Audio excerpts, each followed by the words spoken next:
వీళ్ళు ఎప్పటికీ బానిసలుగానే ఆ పార్టీలోనే ఈ పార్టీలో బానిసలుగానే బ్రతకాలి. సో ఈ నాయకుల మీద బురద జల్లితే ఆటోమేటిక్గా వీళ్ళు చెల్లాచెదరైపోతారు. సునీల్ కుమార్ వంటోడైపోతాడు.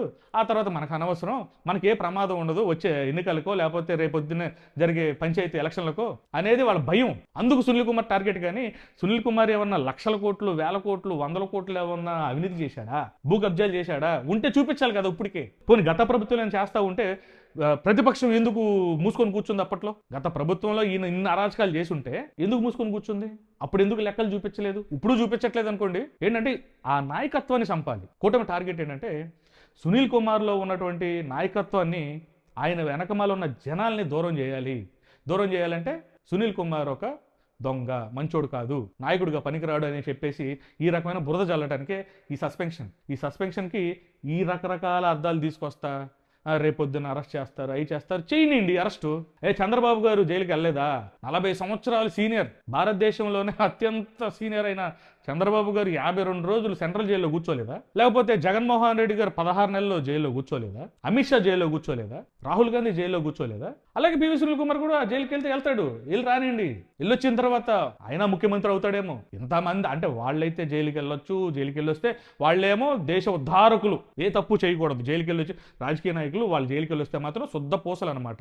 జగన్మోహన్ రెడ్డి గారో లేకపోతే ఇంకొకరు సునీల్ కుమార్ గారు మాత్రం అరెస్ట్ చేసేసి జైలు పెట్టి ఊరేస్తారా? జైల్లో పెడితే ఇప్పుడు పెడతారు అందరి మీద ఏదో ఒక పనికి మళ్ళీ కేసు పెట్టి జైలుకి పంపించాలి వీళ్ళకి నచ్చిన వాళ్ళని. ఓ పక్కనేమో ఆంధ్రప్రదేశ్లో అమ్మన బూతులు తిడుతున్నారు ప్రభుత్వాన్ని. మనం ఏం చేయాలరా జనాలకి? ఈ వ్యతిరేకతను పోగొట్టుకోవాలంటే ఏం చేయాలనేది మానేసి ఎవరిని అరెస్ట్ చేద్దాం, ఎవరిని చేద్దాం, ఆ రెడ్ బుక్లో ఎన్ని పేజీలోనే రాసుకొని సర్వనాశనం అయిపోవడం తప్ప ఏం ఉండదు.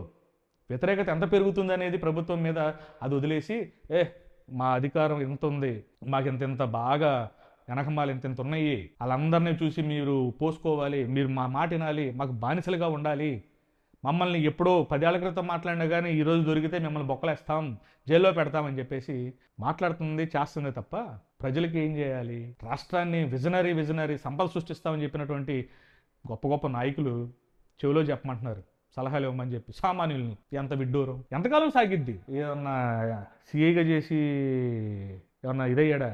డీజీ ర్యాంకు, 30 సంవత్సరాలు సీనియారిటీ. ఎంతమంది సీఎంలు? 6 సీఎంలని. ఈ చంద్రబాబు గారు మరోసారి పవన్ కళ్యాణ్ లాంటి వాళ్ళని కూడా డిప్యూటీ సీఎంగా చూస్తున్నాడు ఇప్పుడు ఆయన. ఎంతమంది మంత్రులు, ఎంతమంది అధికారులు, సీనియర్ అధికారులు ఎవరెలా పనిచేసి ఉంటారు ఈ రాష్ట్రంలో? ఆయన చూసున్నాడా 30 సంవత్సరాల అధికారంలో ఈ సర్వీస్లో? కొత్త రాజకీయాలు ఏమన్నా? మీ పార్టీ రాజకీయాలే తెలిసి ఉంటాయి. ఆయనకు అన్ని పార్టీల రాజకీయాలు, కాంగ్రెస్, టీడీపీ, బీజేపీ, ఎన్ని రాజకీయ పార్టీలు ఎత్తుగడలు, ఎలా ఉంటాడు, ఎవడేం చేస్తాడు అనేది ఆయనకు తెలియకుండా ఉంటుందా? కాబట్టి బురద జల్లే కార్యక్రమం మానుకొని జనాల మీద మీరు ఇంకా ఎలా అంటే పెట్రోల్ పోస్తున్నారు. అంబేద్కర్ ఇండియా మిషన్ అనేది కాదు, దళితులు మొత్తం, దళిత సంఘాలన్నీ కూడా ఏకమవుతాయి, దళిత నాయకులందరూ ఏకమవుతారు. అంటే సునీల్ కుమార్ అంటే ఒక ఆషామాషి మనిషి కాదు ఆయన. మీరు దీన్ని గ్రహించి ఈ పద్ధతులు మానుకుంటే దళితులు ద్రోహి టీడీపీ, దళితులకి అన్యాయం చేయడానికే చంద్రబాబు ఉంటాడు అని చెప్పేసి ఆయన మీద ఆ అపవాదాన్ని చెరుపుకునే ప్రయత్నం చేయకుండా ఇంకా పూసుకుంటున్నారు అనమాట. ఆ పేడను తీసుకొని ఇంకా ఒళ్ళంతా పూసుకుంటున్నారు. టీడీపీ ఎప్పటికీ కూడా దళితులకి ద్రోహులే. దళితుల్ని నాశనం చేయటానికి, విచ్ఛిన్నం చేయడానికి మాత్రమే టీడీపీ పనిచేస్తుంది. ఎందుకంటే రెడ్లు, కమ్మలు, కాపులు తర్వాత ఈ దేశంలో అంటే ఈ అగ్రకులాలతో పాటు సమానంగా రాజ్యాధికారం కావాలి, మాకు అధికారం కావాలి అని చెప్పి రాజకీయంగా ఆలోచించి రాజకీయ శక్తిగా మారాలని చెప్పి ఆలోచించే ఏకైక ఎవరైనా ఉన్నారంటే అది దళితులే. అంతేగాని ఇంకొకటి దగ్గరికి వెళ్ళి సంకలో ఏడవటం, ఇంకోటి చెప్పులు ఎత్తి మీద పెట్టుకునే కులం కాదు. మాలలో అంత బలంగా ఉంటారు రాజకీయంగా ఎదగాలి అని చెప్పేసి, చేయాలని చెప్పేసి. ఇప్పుడు వీళ్ళు దళితులు, మాలలో మాదిగులు, రెల్లి, మిగతా కులాలన్నీ కలుపుకుంటారేమోనని భయంతో ఈ వర్గీకరణ అనేది తీసుకొచ్చి 30 సంవత్సరాల నుంచి విడగొట్టాడు. ఇప్పుడు ఏంటంటే ఇంకా ఎదుగుతున్నారు, అయినా అది పనిచేయట్లేదు, ఎలాగైనా సరే ఈ నాయకత్వాన్ని నాశనం చేయాలి అని చెప్పే కుట్రలో తప్ప ఏం పీకేది ఉండదు. అరెస్ట్ చేస్తే చేసుకోండి, ఏమైద్ది అని. ఇంకొక 1-4 నెలలు ఉంది సర్వీసు. 4 నెలల సర్వీస్ ఉంది. తర్వాత రిటైర్డ్ కదా, రిటైర్డ్ అయిన తర్వాత ఏం చేయాలి? ఇదే పని కదా. ఇప్పుడు ఇంకా స్పీడ్గా చేస్తారు, ఇంకా గట్టిగా మాట్లాడతారు. సస్పెండ్ చేసుకుంటే ఉద్యోగం తీసేయండి, పోని ఏమైద్దో మీకే తెలిసిద్ది భవిష్యత్తులో. అందుకని ఫైనల్గా చెప్పొచ్చేది ఏంటంటే సునీల్ కుమార్ గారి మీద బురద జల్లే కొన్ని కుక్కలు ఉన్నాయి. వాళ్ళకు కూడా చెప్పొచ్చేది ఏంటంటే ముందు మీరు మీ బానిసత్వాన్ని వదులుకుంటారా? ఈయన ఆ పార్టీకి బానిసత్వం చేశాడు అని అంటున్నారు, మరి మీరు ఏ పార్టీకి బానిసత్వం చేస్తున్నారు?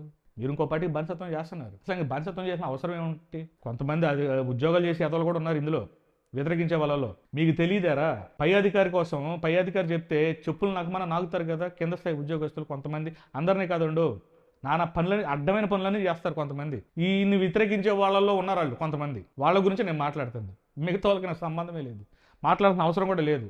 ఆ ఎదవలకి ఏంటంటే ముందు మీరు బూట్లు నాకు పని మానేసి ఎదుటి వాళ్ళని చూపించండి. అప్పుడు కొంచెం మర్యాదన దక్కిద్ది. మనం చేసేదే వ్యభిచారం, మళ్ళీ ఇంకొకరిని అంటున్నాం మనం వ్యభిచారం చేస్తున్నారు రా అని. సో ఇది ఇక్కడితో ఆగదు, ఇంకా లేచిద్ది అనమాట. జ్వాల ఇంకా పెరిగిద్ది. మీరు రాష్ట్రంలో ఉన్న పార్టీలతో అన్నిటితో కొమ్మక్కై చేసుకున్నప్పుడు దళితులు కలవకూడదా ఎవరితోనూ? దళితులు బాగు కోసం మాట్లాడకూడదు ఎవరితోనూ? ఇంతవరకు ఏ దళిత నాయకుడు కూడా మాకు ఇది కావాలని ఇప్పుడు అడగల. మీరు గమనిస్తే భవిష్యత్తులో మొట్టమొదటిసారిగా పివి సునీల్ కుమార్ అనే ఆయన అంబేద్కర్ ఇండియా మిషన్ అనేది ఒకటి పెట్టి దళిత వాడల్ని ప్రత్యేక పంచాయతీలు చేయాలి, వాటికి సంవత్సరానికి 2 కోట్ల రూపాయలు ఇవ్వండి ఒక్కొక్క గ్రామానికి, చాలు, అంతకు మించి వద్దు. దళితుల్లో చదువుకున్నట్టు ఇంజనీర్లు కానీ డాక్టర్లు కానీ ఎవరైతే పెద్ద పెద్ద చదువులు చదివిన వాళ్ళు ఉంటారో ఎలిజిబుల్ అయిన వాళ్ళకి కొలాటరల్ లేకుండా, షూరిటీ లేకుండా లోన్లు ఇవ్వాలి. అక్కడ హాస్పిటల్ కట్టుకుంటాకైనా సరే, లేకపోతే ఒక ఇంజనీర్ అయితే ఒక ఆఫీస్ పెట్టుకుంటానుకో వీటికి లోన్లు ఇవ్వాలి అని చెప్పి ఈయన డిమాండ్ చేస్తున్నాడు. 2016 నుంచి అది గట్టిగా వెళ్తుంది. నిజమే కదా, మన ఊరికి చివర ఉంటే మన ఇళ్ళు, మన కొంపలో, మన ఊరంతా పల్లెంతా మన పంచాయతీ ఎందుకు చేసుకోకూడదు? గతంలో లంబాడి తండాలనే చేసినప్పుడు 50 మంది ఉన్నా 50 ఇళ్ళు ఉన్నా కూడా చేశారు. ఈ ఎస్సీ కాలనీలు ఎందుకు చేయకూడదని చెప్పేసి అందరికీ ఎక్కుతుంది. సో అది ప్రమాదం భవిష్యత్తులో. వాళ్ళకి వాళ్ళ చేతుల్లో ఉండే, గ్రామాల్లో ఉండే వాళ్ళ అధికారం కోల్పోతారు.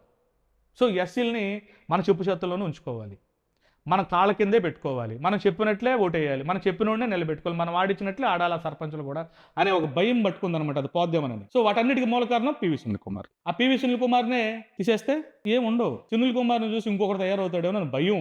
అంతేగా, ఇది ఖచ్చితంగా ముమ్మాటికి రాజకీయ కక్ష. భవిష్యత్తులో సునీల్ కుమార్ ఎక్కడ మనకు ఒక కొరకరాని పొయ్యిగా తయారవుతాడని చెప్పేసి అదొక భయంతో చేస్తున్న పనులు ఇవి.